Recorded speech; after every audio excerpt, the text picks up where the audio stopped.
study session is now in order. I'd like to welcome all of our guests. President Callen is not with us this evening, and Mrs. Bush is not with us. But the rest of us are here. So please join us in the Pledge of Allegiance at this time. I pledge allegiance to the flag of the United States of America and to the republic for which it stands, one nation, under God, indivisible, with liberty and justice for all.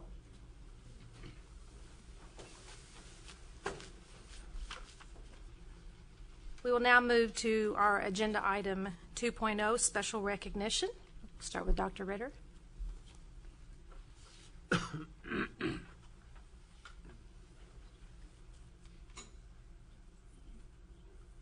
Joining us tonight are the Missouri Scholars Academy winners, as well as the Missouri Fine Arts Academy. And just want to let all of you know that in the past, Missouri paid for these people to attend this function. Now, this year, I believe this is the first year, am I right? This is the second year where they have to pay for it themselves. So maybe we as a district can think of a way to maybe support that in the future. So with us from this evening, I'd like to have the scholar come up and just come up to the front here, and when I mention your name, and then eventually, when I mention your name, if you would stand up and then introduce your parents, okay, while you're there, so they know that you have support, and then you come on up, okay? With us, she's not with us tonight, is Michaela Carr. Dave, or did she just come in? Well, hi, Michaela. You're on time. Yes. So, Michaela, you want to introduce your parents first? This is my dad, David Carr. Hi, Dad. And that's my mom, Joanne. Oh, Moms, come on in, Mom. My little brother, Garrett. Okay. And so, Michaela, was it your fault or your brother's fault that you're late tonight? No, right here. Right there. Okay, thank you. And Caillou Lee. Did I say that right? Yeah. Oh, okay. This is my mom, Julia, and this is my dad, Leon. Okay, come on up. Then Benjamin Liu. This is my mother, Wei Wang, and my mother's Okay, come on up, Benjamin. Now, did Deborah come? Deborah Robertson? You don't see her. Okay. Then we have Bailey Sampson. Your dad is right there.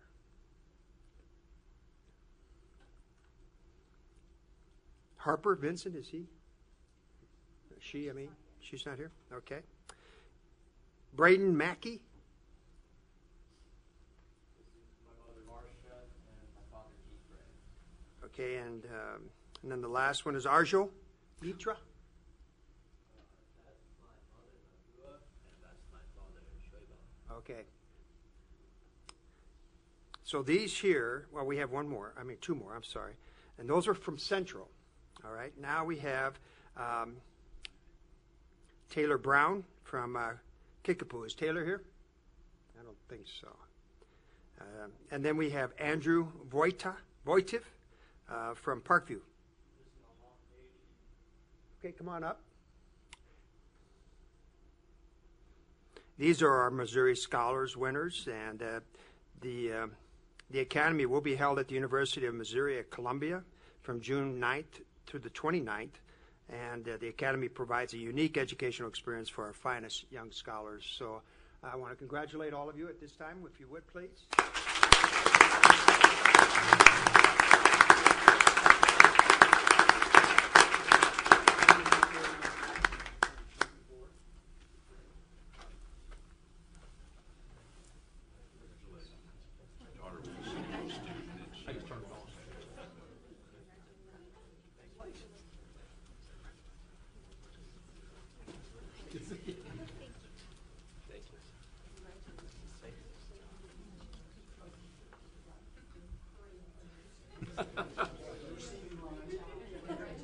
Ready to go back to your chairs? Get used to it, graduation. I need to know, is Eileen here from Kickapoo? Aha, come on up and join us. Eileen has won the Missouri Fine Arts Academy, and it's a unique 3-week residential summer program for exceptional Missouri artists who have completed their sophomore or junior year of high school. Initiated in 1996, this program offers students the opportunity to enhance their skills in such fields as dance, visual arts, theater, and music, and to participate in a stimulating series of interdisciplinary and co-curricular activities. So with us tonight is Eileen, or Marie, I'm not sure which one you go with. Eileen, I'm sorry. Eileen Weffler, and your mother? Wait a minute, okay. Eileen, I need to ask you, what do you do for this? I sing. You sing? Yeah, we had like the audition process. Uh-huh. We had to do a video of our craft, and I sang. So I had to sing an art song, and then I had to sing a musical theater song, and I had to do an essay. And we had to have evaluation from the school and another evaluation. And we had to have, Can I ask you what song you sung? yeah, I sang, one was from Enchanted, Happy Working Song, and then the other one was Last from the Low Country. Okay. So do you think you would qualify for the voice audition?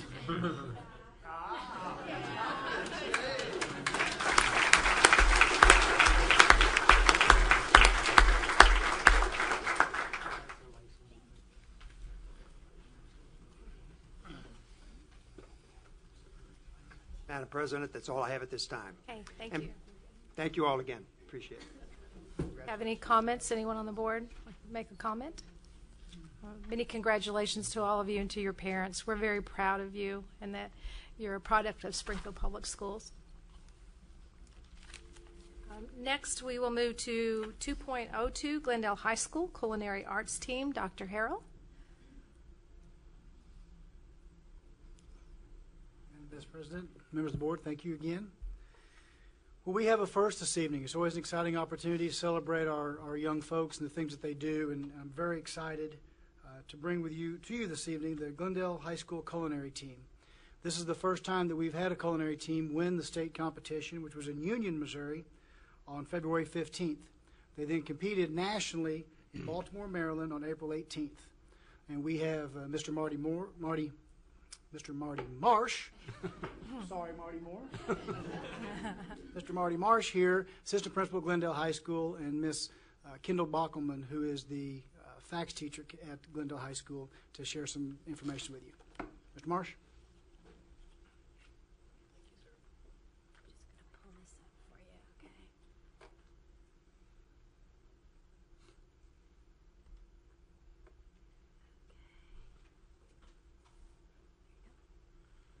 Dr. Ritter and members of the board, certainly very excited to be here tonight. Kendall Bachman is our Culinary Pro Start sponsor. As Dr. Harrell indicated, this is a first ever. It's a first ever for Springfield Public Schools to reach the national stage in culinary arts.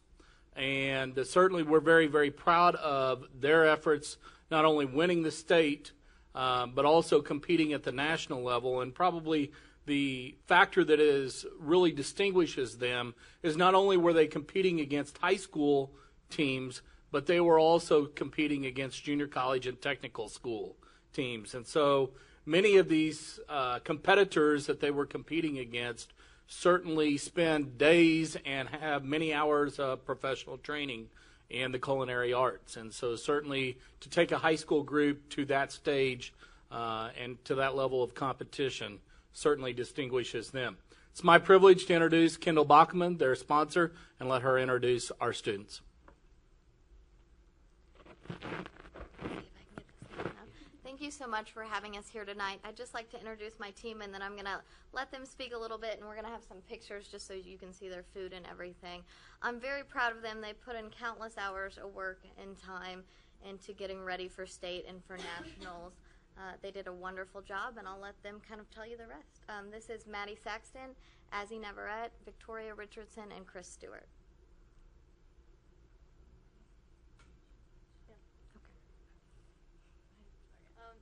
Well, at the competition, we were judged on, well, first of all, we had to put together an appetizer and an entree with 2 sides and a dessert all in 1 hour, and we only had 2 gas burners. And we were also judged on product check-in, safety and sanitation, and then knife cuts, chicken fabrication, and menu design, menu cost, like pricing and things like that. And also, workplace skills too. That's about it. Our score at state was 111 out of 115, which gave us first place, and we were each awarded $24,000 scholarships from the Art Institute, Le Cordon Bleu, and Sullivan University. Awesome.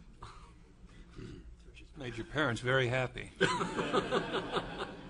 Our menu consisted of our appetizer being a quinoa, pomegranate and apple salad with a maple and pomegranate dressing.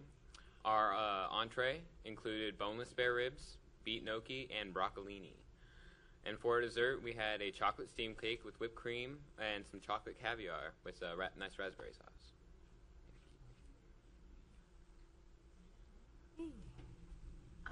Nationals was held in Baltimore, Maryland, April 19th through the 21st.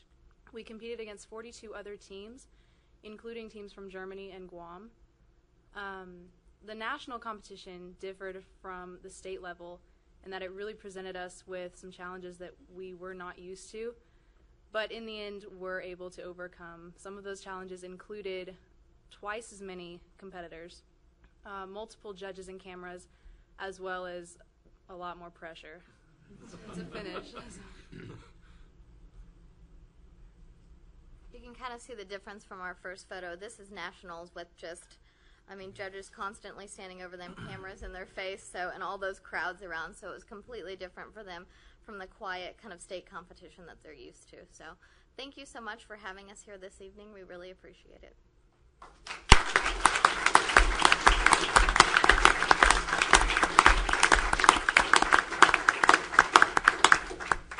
I have a question. Do you watch the Food Channel all the time? Do you? I was wondering about that. Okay. And have any of you made decisions? Are all of you juniors, seniors? We have two juniors, two seniors, the two seniors, and then the two juniors. And what are the two seniors going to do next year? I'm actually majoring in early childhood special education. Good. And where will that be? Pittsburgh State. Good. I'm attending Mizzou Good. this fall. I did tell Mrs. Bockelman that if we won state, I would consider changing my major. So I am looking into a double major now, my first being health professions and second being something with culinary. Great. Very exciting. Thank you. Very exciting. Madam President, we have a student that showed up. Okay, sure. We're going to ask you for that food, Dr. Ritter, next month at our meeting. Oh, that's yes. The dessert sounded scrumptious. Taylor Brown. That happens. Welcome, Taylor. And Taylor is one of the Scholars Academy, and she's from Kickapoo. So, Taylor, would you introduce your parents, please? This is Dr. Christina Brown, my mom, and then Dr. Brown, he teaches at Cherokee Middle School. Okay. Well, anyway, we want to congratulate you, and if you would, if you just kind of greet the board and go around.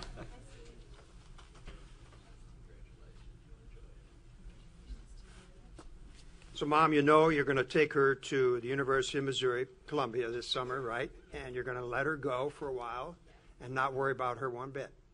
And you're going to behave yourself. Congratulations, okay? There you go. We checked the train schedule. You should be able to get across now. Okay, thank you for coming. Thank you. Dr. Harrell? Thank you again. Yeah, Ms. Kathy, if you help me.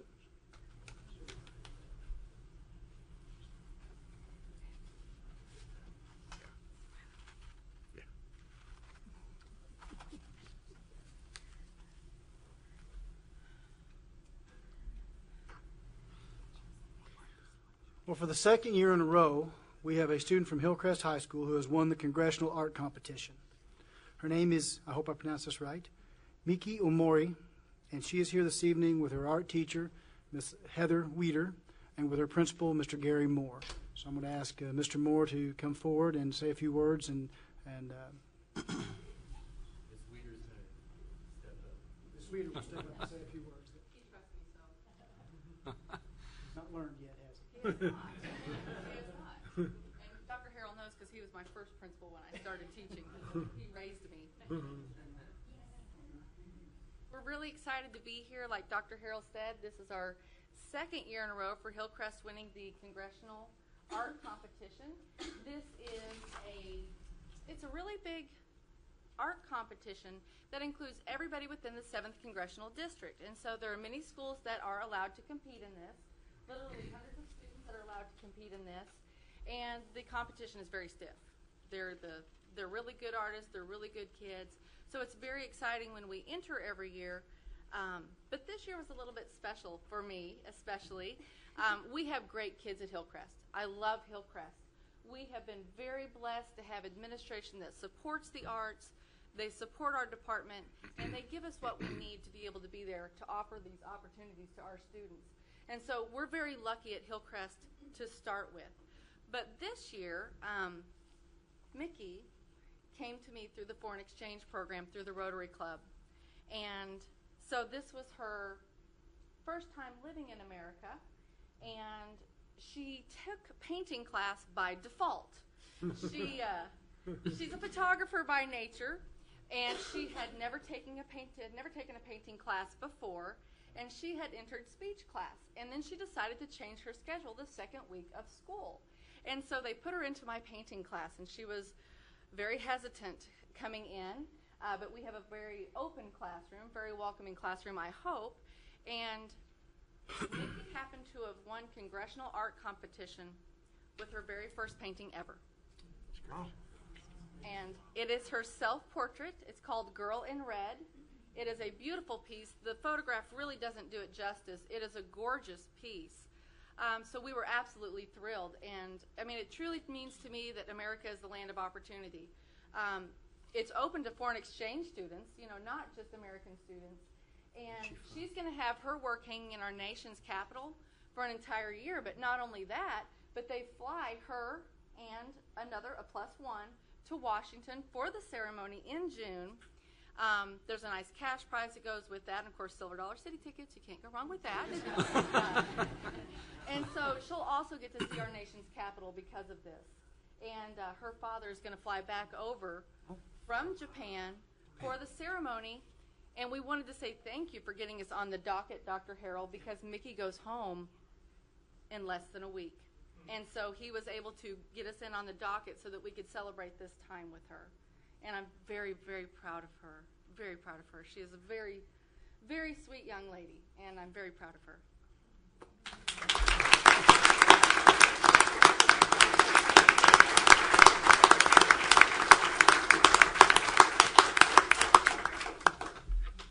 And also her parents are now saying she may get to go to art school, so we're excited. So thank you very much for letting us come and brag about Mickey and Hillcrest High School. We appreciate it very much. Any comments from the board? One thing I might add is I had the opportunity while I was visiting Hillcrest last week to meet Mickey and see some of her other work. And this is just a sample of what she has produced this year. Some amazing pictures, one in which I am dying to purchase if at all possible. But anyway, so she has some amazing pieces already. So we're very happy to have you here and excited for your success.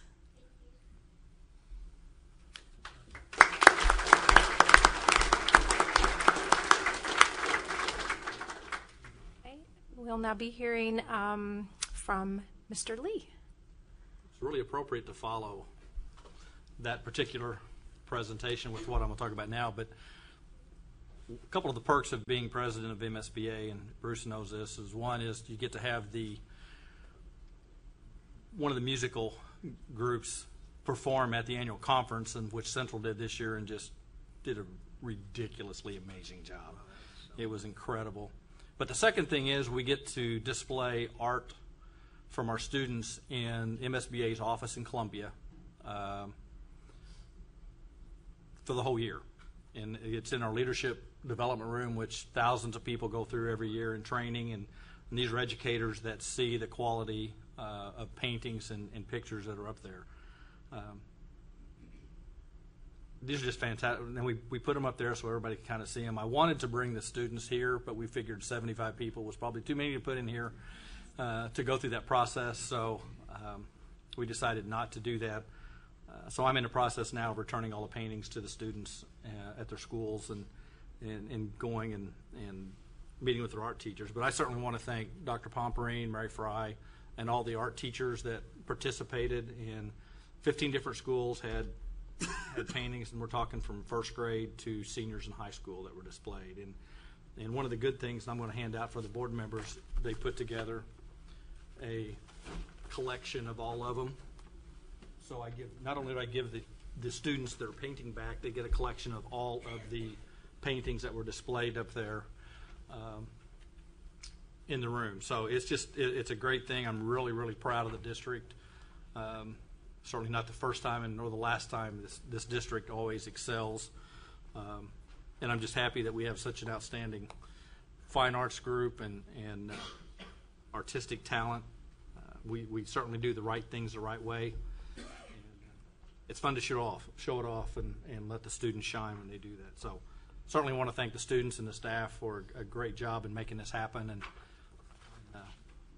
got 23 pictures I'm trying to get out to all the students now, and so that's kind of fun too, to walk in class in front of their classmates and give them their pictures with their teachers there. So appreciate it. Okay. Thank you very much. By the way, these kids are from all across all grade levels. Okay. They're grade up to 12. Thank you for the collection. We will now move to 2.04. I'm sorry, 2.05, Linda Luke, Librarian of the Year. And Mrs. Hagerman will be, Mrs. Hagerman will be presenting that. Good evening. It's my pleasure to introduce you to Laura Burdett, this year's Linda Luke Librarian of the Year. Mrs. Burdett has been the librarian at Roundtree Elementary for 6 years. She also serves as the school's PYP coordinator and chair of the technology committee. Mrs. Burdett's work has been very, very focused on one key idea at Roundtree, and that is igniting a passion for reading in every Roundtree student. Her principal, David Martin, is here to support her also, and he described Laura's work in this way. Mrs. Burdett's influence is felt in every classroom at Roundtree. Whether she has collected books for a unit or team taught a lesson or encouraged a reluctant reader, Mrs. Burdett views all students at Roundtree as her students and works to ensure that each one of them is successful. Laura Burdett. 2 weeks ago, a student stopped me in the hall and said, "Miss Burdett, the library is very loud." And after a thoughtful pause, he added, "But it's because there's so much happening." Communities have changed, and for the longest time, our school libraries didn't. Libraries were quiet places that students visited occasionally. Now, our libraries are changing too. For myself, this change meant creating new opportunities to reach struggling readers and supporting teachers as they worked with these readers. I abolished checkout limits for struggling readers. I set up additional private checkout times so that they weren't influenced by the peer pressure of checking out books 2 or 3 reading levels above their own. For myself, this change also meant giving up ownership to those students. We created a space that appealed to them. Comfortable furniture, couches, rugs, throw pillows. With the leadership of a motivated 5th grade student, Dalton, and a funded Pick a Project grant, we created an after-school book club situation. And next year, inspired by Dalton, 3 future 4th grade students have already asked to head up a writing club. They've created some flyers for my approval next week. For myself, this change also meant creating new opportunities to interact with the community by developing a sustainable preschool program to improve kindergarten literacy. With the help of our Parents as Teacher representative and a Reading Roundup grant, we were successful and will continue to expand this program next year. I have a long way to go, and my list of goals for next year is even bigger. Thank you for allowing me to be Linda Luke.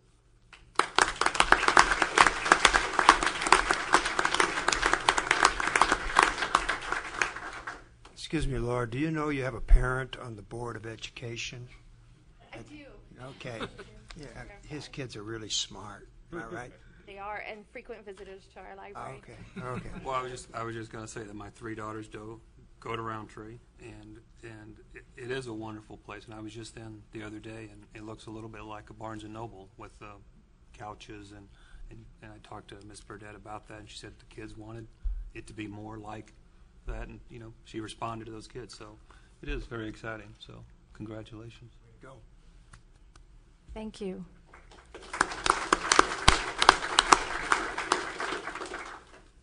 Six or 2.06, Laura McCambridge, Boyd Elementary, be presented by Pam. Yes.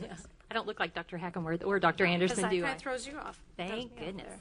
Anyway, it was it's with great pleasure that I have the honor of introducing to you the 2013 Missouri Outstanding Beginning Teacher. Every 2 years, the Missouri Association of Colleges of Teacher Education selects an outstanding beginning teacher based on feedback from the faculty, the student teacher supervisors, and the cooperating teachers. The principal of the honoree plays a role in the nomination process as well. The honoree for this year's award is Springfield's own Miss Laura McCambridge. Miss McCambridge did her student teaching at McGregor. She's a graduate of jury, and she was a member of the TEA. And this is her second year as a kindergarten teacher at Boyd Elementary. I've been in her classroom, and each of you would be delighted to have your child or your grandchild's first school experience be in Mrs. McCambridge's classroom. Her principal, James Grandin, who is involved with the Northside Betterment Attendance Assembly this evening, so he wasn't able to be here, he wanted you to know that there's always high levels of collaboration with Ms. McCambridge and her fellow colleagues, and she's very dedicated to the school community at Boyd. Congratulations, Laura McCambridge. You are making a difference at Boyd Elementary, and we thank you for representing Springfield Public Schools as one of Missouri's finest.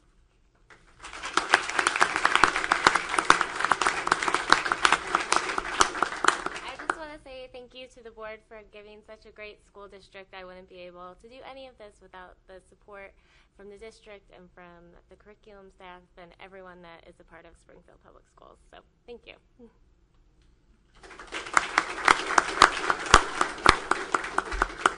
I have one little story to tell. I had the privilege of speaking to Miss McCambridge's kindergarten class about a month ago, and my topic was community service. I was to explain that. So I go through quite a long explanation of talking about how my group, which is how I describe the board, and how we work together to make sure that the students have everything they need to help them learn.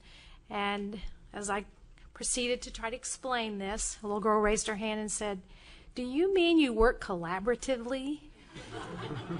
So I was a bit amazed, and took me back a little bit, but not only did the students understand and they were able to apply what collaborative meant, but they were able to explain that to me. And then they all rehearsed, or I guess they all then recited their character education words. So we heard about collaborative, reflective, responsible. So I think I had firsthand experience and can confirm that Miss McCambridge is indeed worthy of this award and did an excellent job, and I had a great time in your classroom. So thank you for inviting me, and congratulations. You're welcome. Come back anytime.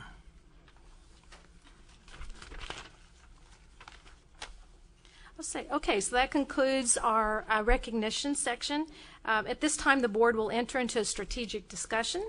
So I just wanted all guests to know, although you're welcome to stay for our discussion, it may be very riveting, but anyway, we realize that many of you have lots of things going on in your lives, so please feel free to leave.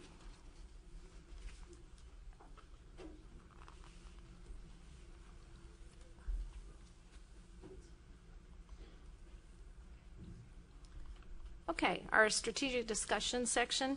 As part of our professional development and continuing education, school board members have the opportunity to attend an annual State School Board Association, MSBA, 2 regional school board association meetings, and the annual National School Board Association Conference, so the NSBA. So that conference was recently held in April 12 through 15. So what we want to do at this time is to take an opportunity to share highlights of what we learned at the national conference and how that relates to our efforts to improve it, being a highly performing board. So I have asked Mr. Lee if he would start our discussion this evening. I would be happy to.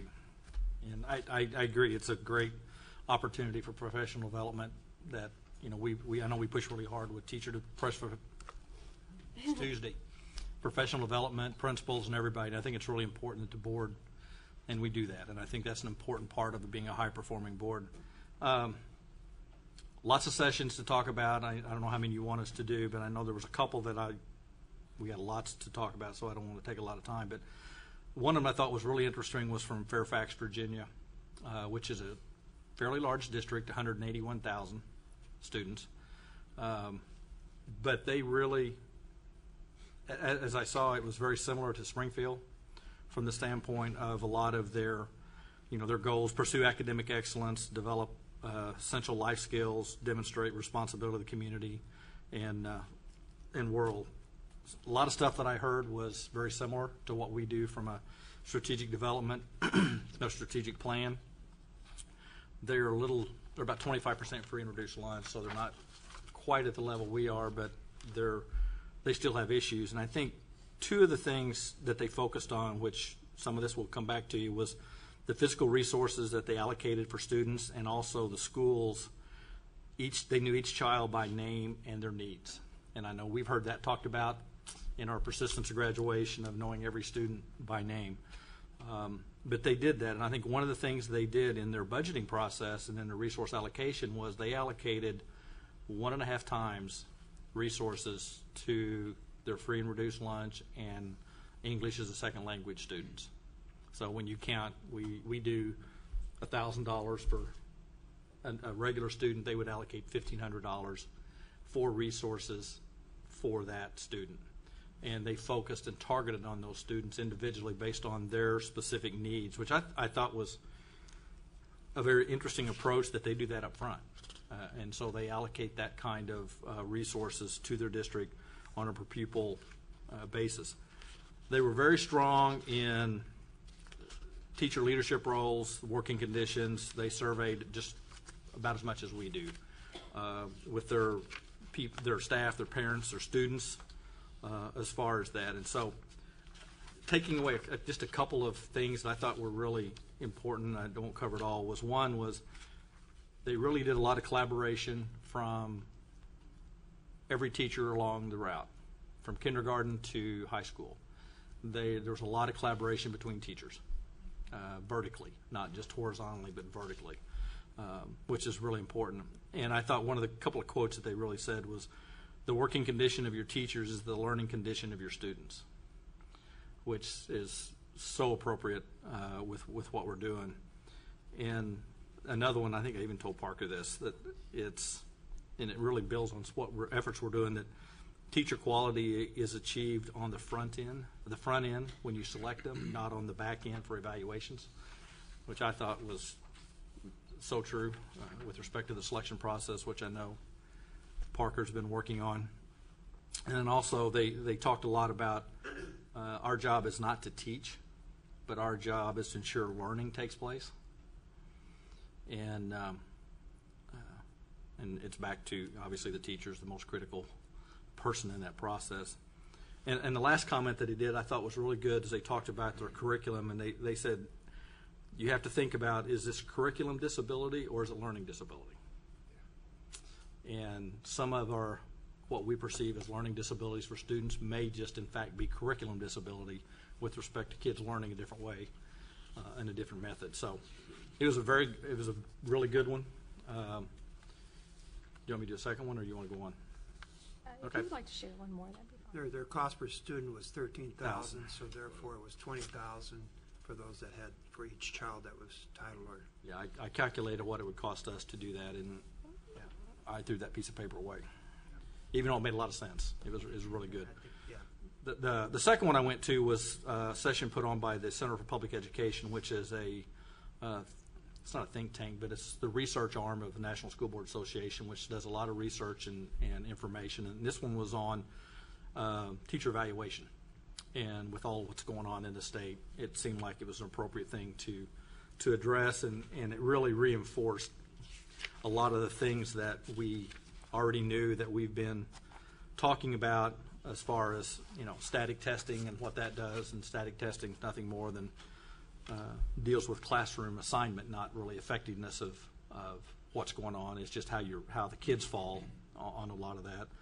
And there was really a lot of discussion about the NCLB highly qualified teacher provisions that's in there, which I had never thought of this too much from the standpoint of really that has nothing to do with anything other than just qualifications of the teacher, has nothing to do with effectiveness, has nothing to do with outcomes whatsoever. It's just qualifications. And I never put that perspective together too much, that really teacher quality is totally different than teacher qualifications to do that. But it really got down into what do you measure and what do you measure teachers on. But we all know that teachers can close the achievement gaps. I mean, we know that. That's proven. And also that the fact that quality teachers accumulate during the years for a student. I mean, we've talked about it from, the whole argument with early childhood that you can have the greatest early childhood, but if it doesn't get to a high quality K through 12, it really kind of defeats the purpose. So it's building that quality teacher after quality teacher, just compounds like interest, earning interest on your money. They talked a lot about the different measures of student achievement and how do you include that in your teacher evaluation. That is a very important part of teacher evaluation, but there's a whole lot of other things that's got to go along with that that needs to be talked about. And the question really gets down to how much of that, how's it split between teacher evaluation, between student achievement, between classroom observation, between peer reviews, between student surveys, parent survey. I mean, there are a lot of factors you can put in there. It's just how much weight do you put on them. And the fact that should solely be our decision as local boards. That's not a state decision to decide that. That ought to be at our table to decide what the mix of evaluation system should be. So it was a very good one based on what's going on in Missouri right now, as most people know. And so I thought that was important to just reinforce the fact that we need to be doing the teacher evaluations locally and not at the state level. So. Thank you very much. It's great information. Who would like to go next? Mr. Renner, would you be ready? Two that I want to highlight. There were a number of sessions on STEM out there. The one I went to was from the Prince William County School District, and I know a couple other board members went to that. But I thought there were a couple of things that, one, they talk about science, technology, engineering, and mathematics, and then some want to add reading, some want to add art to it, some want to add both. And I think the only caution they had is you don't want to dilute too much what your emphasis is, and your curriculum ought to be supporting those things, the other areas anyhow, but that's left up to the districts on that.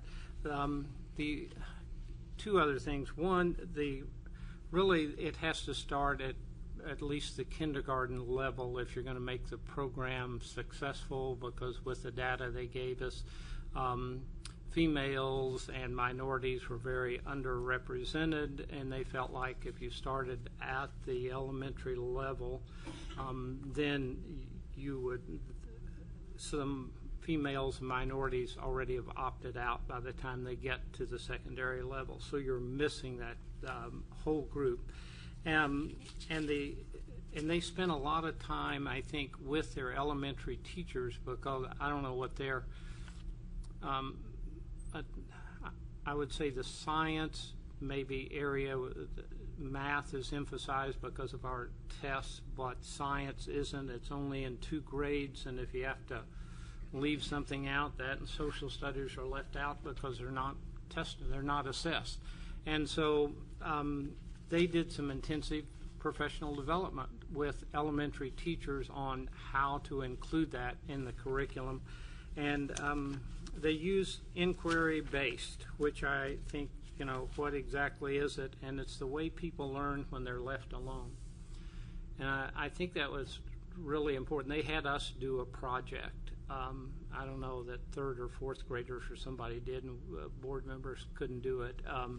But it was, it was really no instruction. It was a wooden car with rubber bands, and you'd gave you different strengths and lengths of rubber bands, and you'd try to make the car make a turn or make a jump based on that. And that was inquiry based. How do you do that? And then start talking about how you apply some of the math and so on after students are involved in the learning as a group. So it was, I thought, excellent, but again, just brought it back to if you're going to start many of these programs, they have to start at the kindergarten level. We have to make sure our teachers are ready to teach that way if we're going to we just can't dump them in at some level and say those are going to be successful. And the other one was about early childhood, which I thought was really kind of appropriate based on our community discussion.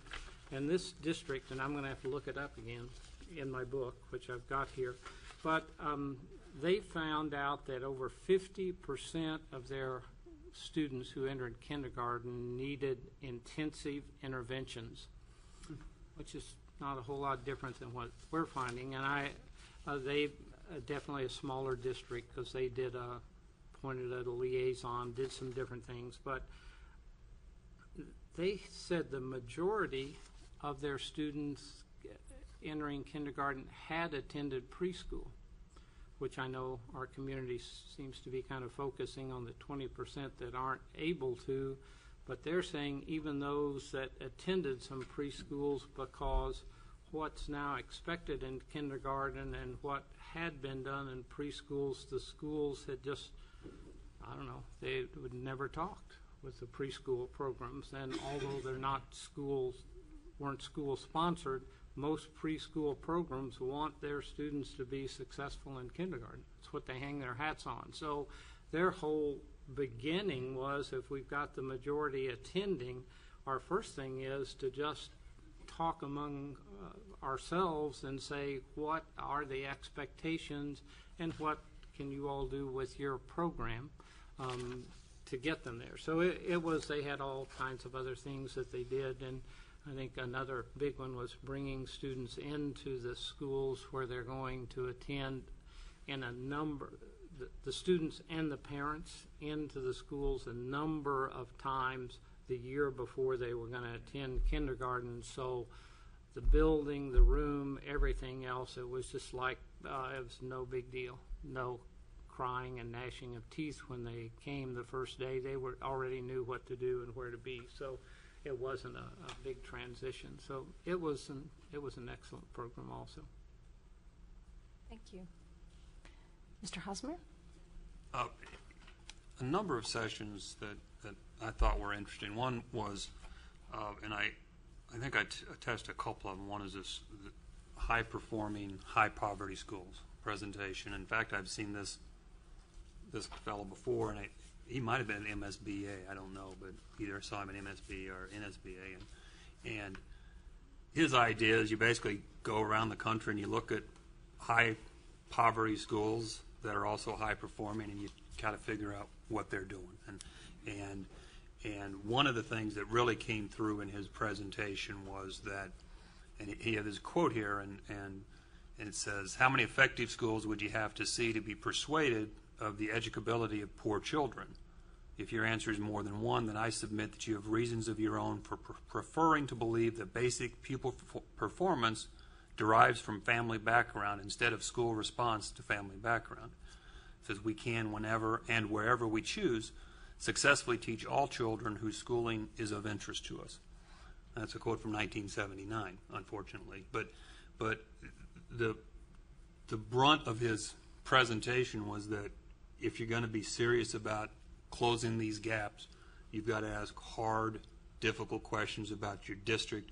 You got to look at your numbers with clear eyes, and you've got to start focusing and being intentional on doing that, because if you don't, it's not going to get done. So it's fascinating presentation, and the PowerPoint I attached. The other session that I attended that was very interesting was a number of speakers talking about moving from textbooks to some sort of digital content. And the CK12 Foundation, ck12.org, and I didn't have that presentation, but I pulled off one of their math edition parts of their thing that they've developed, and it's all for free, all open source stuff. And you know, the idea is that you can create your own curriculum that fits you and fits what you want to teach.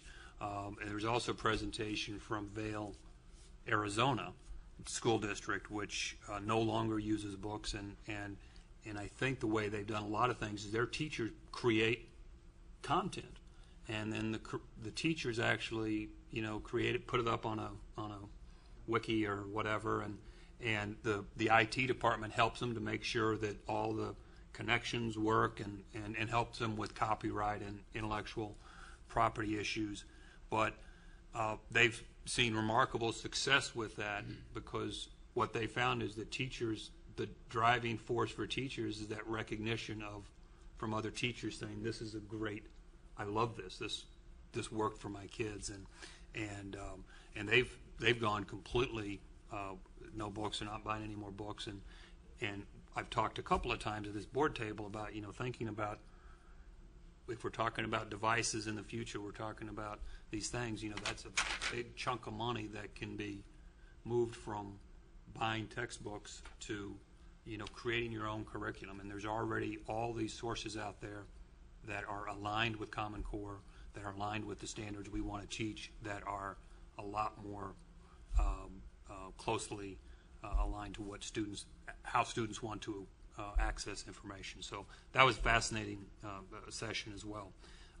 The other thing that and it kind of tied into what Bruce was saying, is a presentation on Monday morning that I just kind of went by one and didn't like the look of it, so I popped in, and it was place. It was Guy Thornburg, and talking about what your schools should look like, and the idea being that, you know, we talk about the school of the future, but we keep continuing to build schools of the past, and if we talk about, we know kind of what works in education, project-based and collaboration and all these different things, and yet we still build these schools with lines of chairs, and that's our classroom. And that, so he spent a lot of time talking about, you know, creating these spaces where learning takes place, and it can take place, like Ms. Burdett talked about in the library, with a couple of couches. Learning can take place there, and learning can take place in a place where it's big with a lot of people, but it also can take place in a very small room with two people collaborating and talking. And it was just, you know, we're building some projects here, and it kind of makes me think, you know, I don't want to continue to build buildings that, you know, we built for the last 100 years, because we know what works in education. I mean, everybody kind of knows that this project-based, and, you know, we have the Wolf program, which is all kind of based on some of these things. So that was fascinating as well. And then finally, and one of the things I didn't go to this presentation, I gave the PowerPoint, but one of the things in SBA is have the big thing where vendors come, and was able to talk to the architect and the builder and one of the people from the Richardsville or Richardson School District in Kentucky, which is the nation's first net zero energy school. And the presentation has all the costs of it. It's right in our wheelhouse cost wise. And so net zero basically means over the course of a year, that school produces as much energy as it uses. We now spend over $4 million in energy every year in this district. Think about those savings. So again, that was very exciting because it really kind of put the numbers into focus, because you hear a lot of these presentations and the numbers are kind of hidden. But this one, just put every number out there, what the costs were. And I talked to the guys that did it, and they said, hey, it cost so much for the solar, but that was 5 years ago, whatever. He says now it's half that much. So again, you even get further down into our wheelhouse of what's possible here. So that was exciting as well. And thank you, Dr. Prater. Well, the keynote speaker on the final day was Diane Ravitch, and she is a professor at NYU right now, an educational historian. She served in the administration of Bush 1 and in Clinton, both working on educational policies. And basically, she brings up the theory that we hear all the time: those who don't study history are doomed to repeat it. She talked in her talk and also in her book, which I'm going to will to Mrs. Bush if nobody else needs to read it. That when you look at the history of all the interventions that have been done, we've had a federal government intervention as to this is what you should do. We've had philanthropic entities that have tried, the Ford Foundation, the Gates Foundation. We've had mayoral control of school districts, and everyone has come in with their grand plan to improve education. But when you study it, when you look at the data, it hasn't worked. And that her theory is the power of the local school boards and local citizens are what are going to strengthen our educational system. Interesting comment she made, and it's a perfect quote. I just need to remember to use it more often. Education is the key to developing human capital and a functioning democracy. And we tend to overlook that sometimes. We were hearing Common Core standards, and people were kind of ignoring those two basic facts. Her solutions that she talked about are the same solutions we talk about around our board table here. Numeracy and literacy, quality of curriculum, quality of teachers, and preschool preparation. So the stuff that we've talked about a lot for years, that everyone in this room talks about, are, when she said, when you look back at the history of education, those are the things that make a difference. So fascinating talk. I'd never heard her speak before. I read her book, and it was good to hear see her in the flesh. 5 times. Dr. Ritter, and Ravitch was one of the ones that she did a complete 180, because under Bush she was, public schools are failing and this is horrible, and then she kind of looked at the numbers in a little more depth and found out that rhetoric was just not accurate, and so she writes very eloquently now about that kind of transformation. Yep. Very good. Dr. Ritter, I think you wanted to add something. Yeah, I had a couple of things. First of all, I was in the same session that Mr. Lee was with Fairfax County, and just to kind of add a little bit to that, they talked about intention. What they mean by that is they also take your best talent and you pay for it, and so obviously what, 20,000, and what they do is they pay teachers to spend a little more time after school with students that need it. Or they come in on Saturdays, or they spent an extra month in the summertime.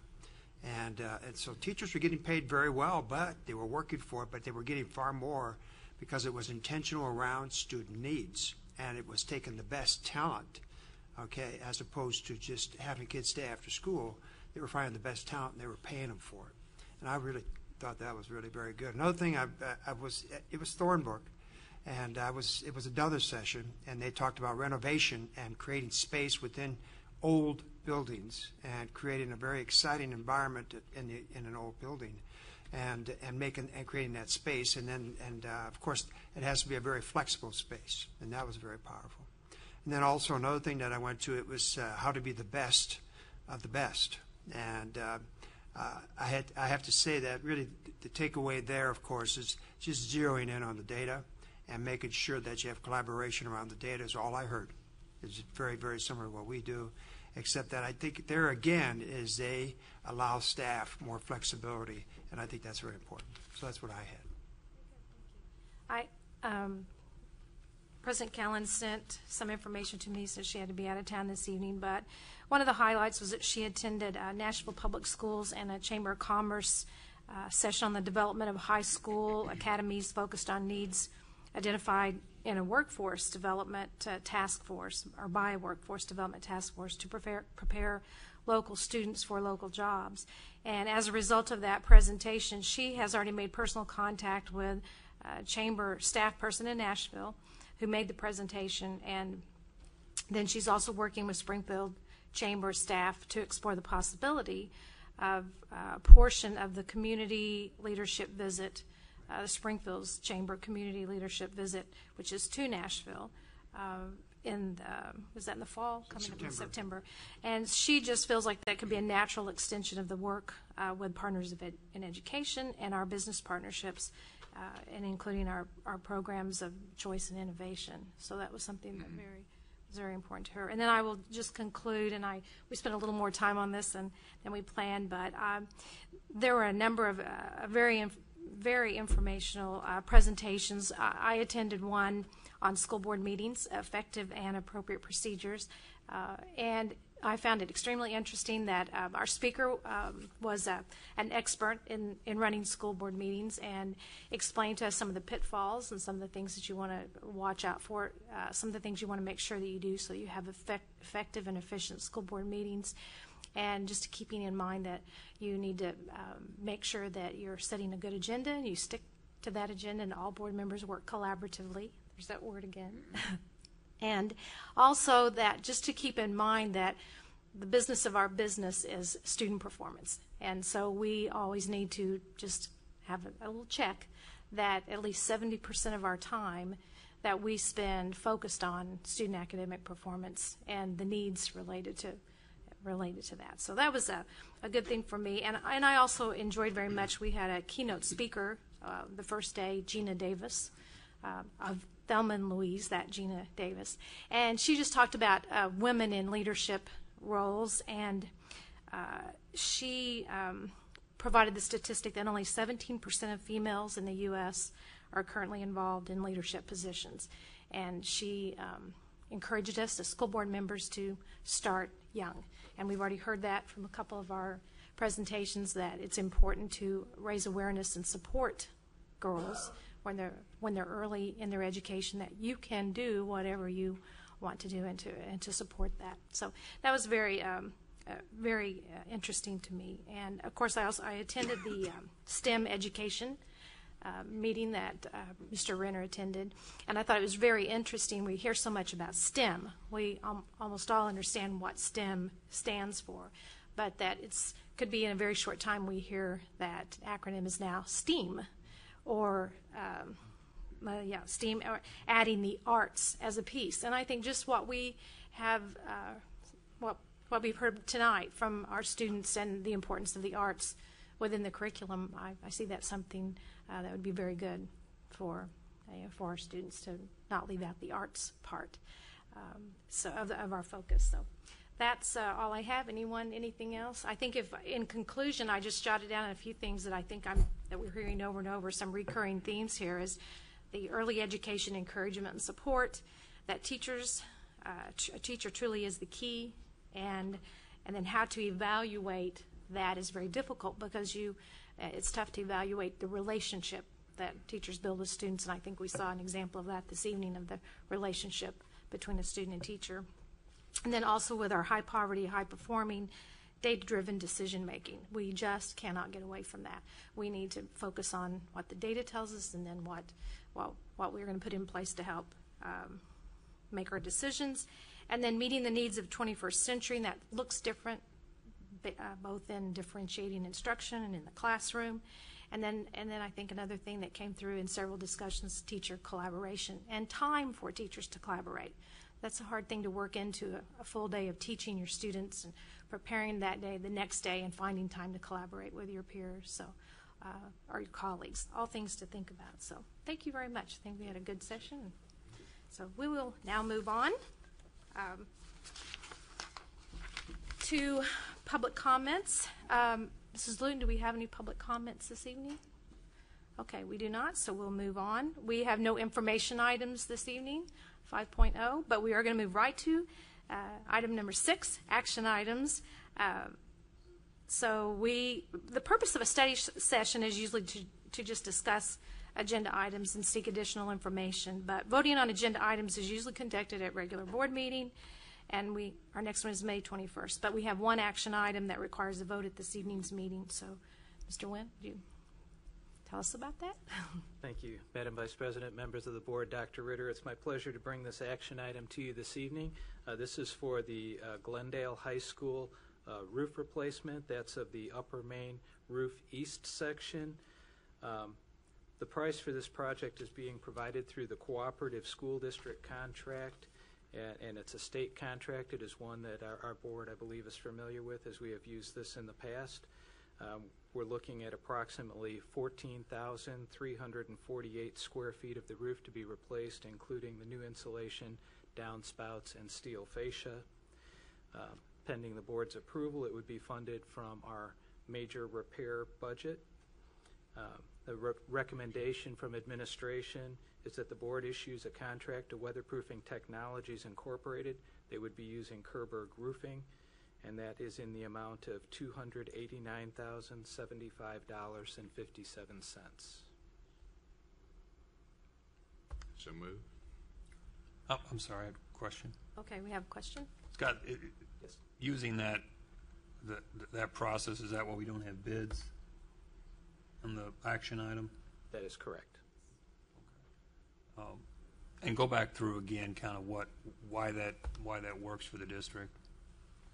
Well, part of that is the Weatherproofing Technologies. They're a supplier of actual roofing product and a roofing system.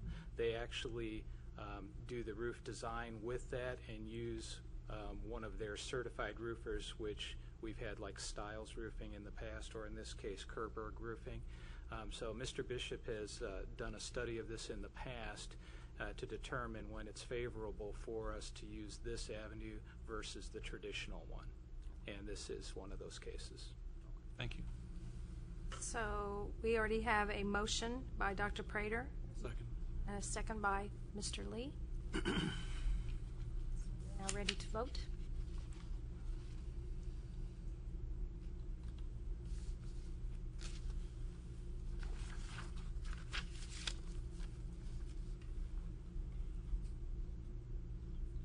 Are we good to go?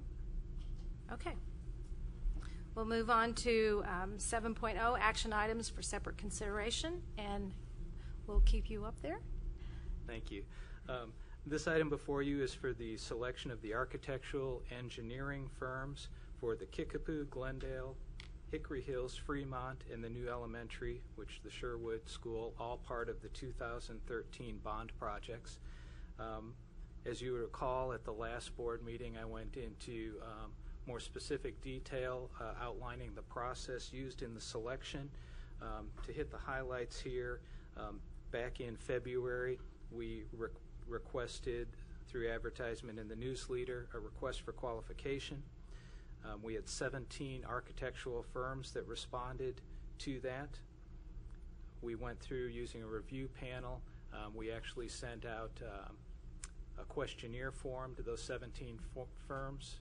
We had 7 individuals on a review panel that reviewed those statements of qualifications and the responses to the questionnaire, and created a short list of the top 10 firms. And then over April 10th, 11th, and 12th, those 10 firms were interviewed, and the review panel identified the top firms for each of the projects.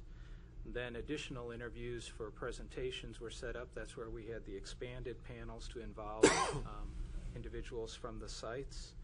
And at the conclusion of that entire process, the recommendations coming forward to you this evening would be for Buxton Cubic Dot Creative to work on the Kickapoo project, Gaskin Hill Norcross, Architect and Engineers for the Glendale project, Paragon Architects for the Hickory Hills project, Bates and Associates for the Fremont project, and SAP Design Associate for the new elementary. And I would mention that there are representatives from all 5 firms with us this evening. And why don't you go through them again, and then the company raised their hand?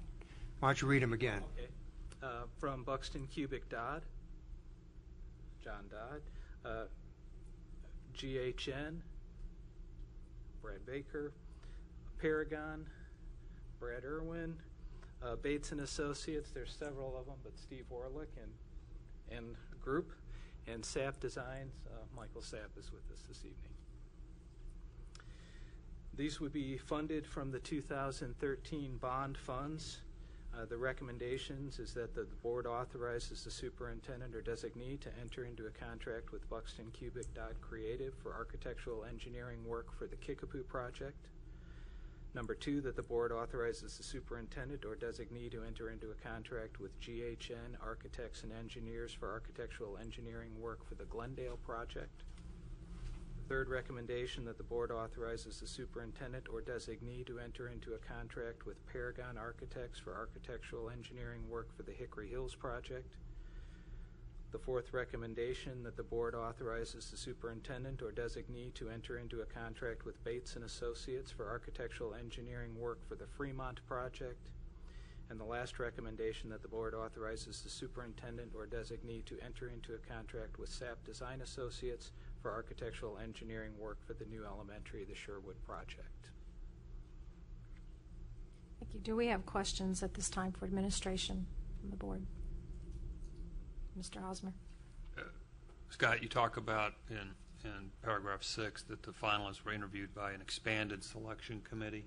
Yes. And what was that expanded to? It was different at the different projects, but as an example, at Kickapoo, we had the principal, vice principal. We actually had a staff member, a parent, and several students.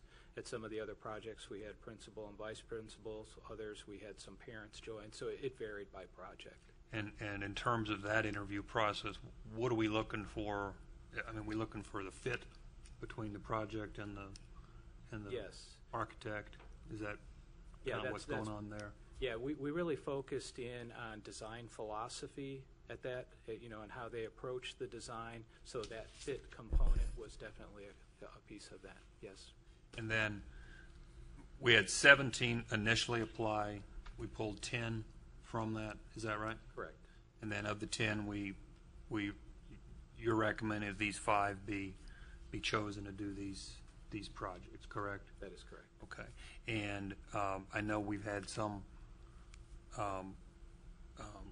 concerns and issues raised about whether we're picking local or not picking local, or how we're doing this. I guess my question is it the administration's position that these are the best firms for these jobs? Yes, it is. And okay, thank you. Well, Mr. Lee? my only comment is I'm kind of excited about the projects based on the selection process, and I do want to applaud you. I know it's been a little tough the last few weeks, but I think the process works.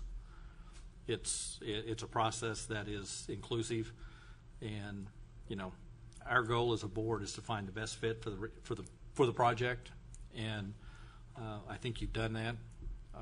So I appreciate the process. I've been involved in this kind of process for 35 years, so this is not any different than I did 35 years ago as far as the selection process, and it seems to work. And so I certainly applaud you and your staff and the creative teams at the local sites. I think that's just as important as anything, is the team at the site having input into finding the best fit for that project, because it's not always purely objective, never will be, and so I think that's really important to have that kind of input. So I applaud the efforts of your staff and your people that were involved in this process, and certainly supportive of the process we went through. I think it works. Good. Yeah, I'll just echo what Jerry said. I'm glad we as a board looked at that policy a few years back. We made some appropriate changes to it. I think you and your team ought to be given kudos for working through all the noise on this and for the amount of time you put in. So thanks. I will follow up with at our last meeting when you prepared such a wonderful presentation for us. I took notes, and I think I have no less than 14 or 15 specific steps that went into your process. And so for someone learning what that process looks like, that was very helpful for me. So you did a great job. Congratulations. We're excited. Okay, moving on to 7. Oh, I'm sorry. Nope. Anything else? Okay. I'm not looking around very good. 7.0 workers' compensation excess insurance coverage. Mr. Jonas, Mr. Everett. Good evening, Madam Vice President, members of the board, and Dr. Ritter. The action item before you is the workers' compensation excess insurance coverage. This coverage is set to expire on May 31st, 2013. Safety National Casualty Corporation has been providing workers' compensation excess coverage for the district. And Arthur J. Gallagher, the district's broker for workers' compensation coverage, marketed the district's program to Safety National and additional carriers in anticipation of a tightening market. Arthur J. Gallagher presented a renewal proposal with the current carrier, Safety National Casualty Corporation, at a 4% increase in premium rates and no change in terms from the existing policy. The district's premium for next fiscal year will be $122,847 annually. And funds for this insurance renewal are contained in the 2013-14 budget. It's administration's recommendation that the board approves the renewal. I'd be happy to answer any questions. Questions? Were there proposals from these additional carriers? It's not clear in the recommendation. It says it was marketed to additional carriers. I believe we went through a larger, or actually Arthur J. Gallagher went through a larger process in the previous year to market those. And at the time, Safety National Casualty was by far the best bid that we received. So I know when they went out this year for the renewal, they got several no responses and responses back saying that we can't compete. Okay, so they sent it out and right. didn't Several get anything no that was responses better than the 4%. Yeah. Okay. And this is the excess coverage. We're self-insured up to $400,000 per claim, so this is any kind of claim. I think Mr. Lee. Yeah, and my question was more geared around the 4% increase. Is that a trend that we've been seeing? I can't remember. I've slept since the last time we did this. Last year was 9%, and that was pretty steep. You said 9% last year? 9% in the previous year. It had been flatter than that prior to that, so this is kind of more in line. Are those increases tied typically to the usage as opposed to the market itself? It's actually a lot of market conditions. Our actual usage has been very that's slight. What I was wondering. Okay. That's why last year we were very surprised to have the 9% increase. Any other questions, comments? Thank you. Now, 8.0 action routine. We have several routine action items pertaining to minutes from previous board meetings, personnel elections, promotions, and terminations. So do we have any recommendations to modify any of the minutes from these meetings? Okay. Hearing none, we will move to agenda item 9. And this is where we have public comments to address non-agenda items. Do we have anyone? We do not. Okay. 10.0 comments from the board. First is our legislative update. So do we have legislative updates from members of the board? I can imagine we do. 2 weeks. Be thankful in 2 weeks it's over. It's kind of quiet today and yesterday, but there's still bills out there. On the Senate Bill 125, which we've talked about before, is the teacher evaluation and tenure bill. It keeps popping up. I don't know what you're going to do with it, but they keep trying. I thought it was going to be out there today. One of the problems I think they've got, as you know, Senate Bill 26 was out there trying to do the tax cut and was kind of spinning in mud, not getting anywhere. Well, they decided let's do another bill. So there's a second bill that's out there, and I think it's 253, which is, this is only going to reduce our budget $800 and some million versus the billion that the other bill was going to do. So I guess you can look at whether that's good or bad. It's a positive thing. The only good thing coming out of the legislature right now is we should be getting a 2% increase in foundation formula funding. At least both the Senate and the House are in agreement on the 2% increase for the foundation formula. Talking about the foundation formula, and Dr. Ritter may want to get into that. There's a couple things. Finally they're realizing that maybe we need to talk about it. And so they're putting together a Senate committee to address the foundation formula. I guess somebody could argue, is that good or is that bad? I don't know. We'll find out. But at least they're addressing the fact that it's not working. And not only is it almost $700 million behind, it's not working with hold harmless schools, and it's just, it needs to be redone. It was never designed for a down economy, which we got into, and so from a positive standpoint, I think that's probably okay to address if they'll listen. If any indication of the behavior they had last week with committee members on any of the committees, that if you vote no, you will be kicked off the committee. And I mean, it's just absurd. And so the answer to that is, rather than listen to people that have contrary opinions, let's just form a new committee. So they're talking about creating a shadow education committee for those that I guess they consider don't play fair, which is just ridiculous. And you know, one, I certainly applaud those senators and those representatives that do stand up for what they believe in, for public education, or just for that matter for what they believe in, and vote their constituents and vote the way they're supposed to, at the risk of being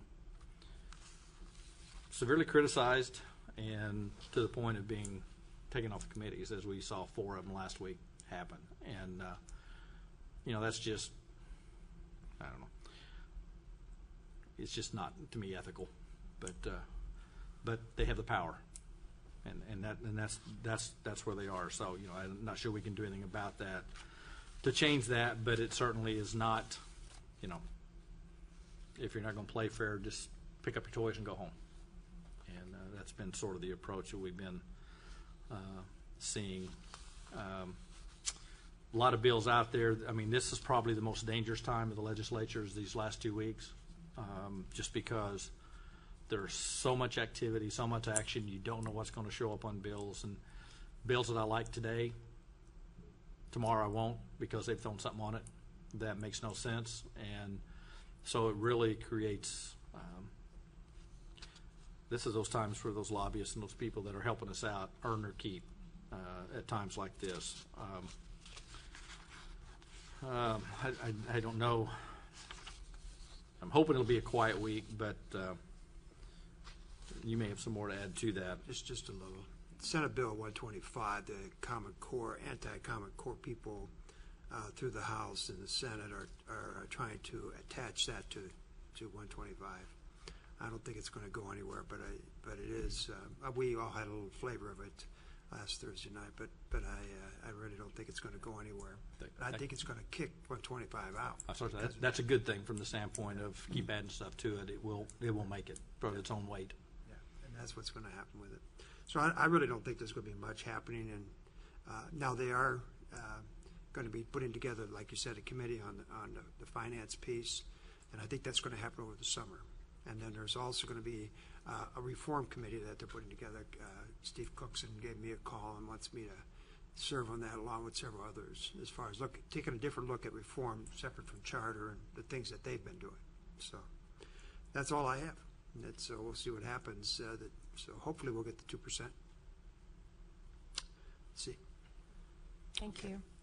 So I'll move to 10.02 future issues. The only thing I have to mention is that we have a tentative meeting set, and Mrs. Luton, you'll have to remind me if this is confirmed or still tentative, but the board will meet for an extended budget study session on May the 21st at 4 o'clock prior to our regular board meeting. Has that been confirmed? See what everybody says here. That'll work.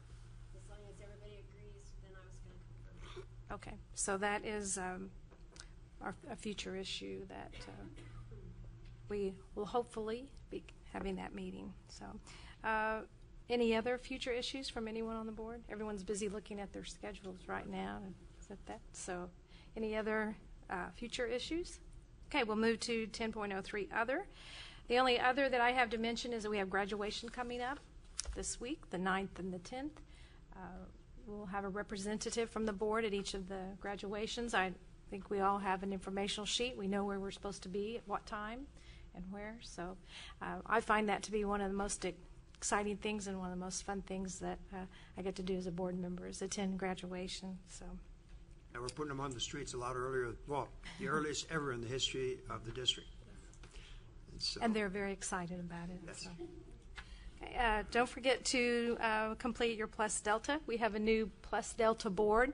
We have a Delta.